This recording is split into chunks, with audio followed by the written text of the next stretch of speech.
اعوذ باللہ من الشیطان الرجیم، بسم اللہ الرحمن الرحیم۔ آج ہمارا موضوع ہے رونے پر جزا۔ حضرت صالح العمری رضی اللہ تعالی عنہ کے طریق سے روایت کیا گیا ہے کہ اللہ تعالیٰ کے جلیل القدر پیغمبر سیدنا داؤد علیہ السلام نے عرض کیا، اے اللہ، جو شخص تیری خشیت اور خوف میں رو پڑا اور اس کے آنسو اس کے گالوں پر سے رواں ہو گئے،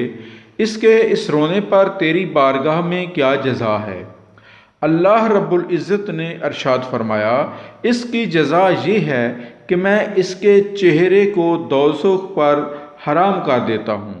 دوزخ پر حرام کر دیتا ہوں۔ حضرت ایوب زیاد العمری حدیث قدسی روایت کرتے ہیں،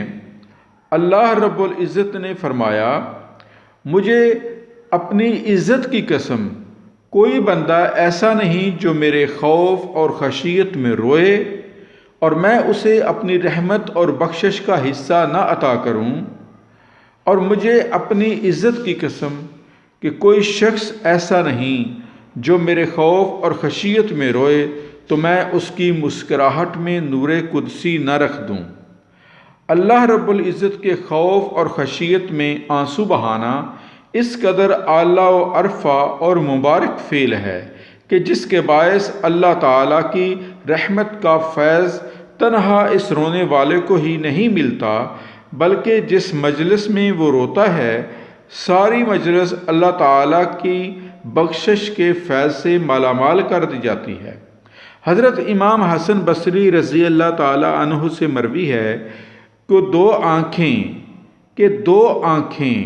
جو اللہ تعالیٰ کے خوف اور خشیت میں روتی ہیں اور ان کے رونے پر دل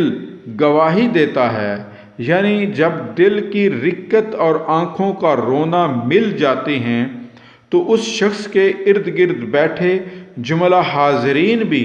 رحمت الہی میں سے اپنا حصہ وصول کرتے ہیں، خواہ ان کی تعداد 20,000 تک کیوں نہ پہنچ جائے۔ یہ اخلاص اور حضور قلب سے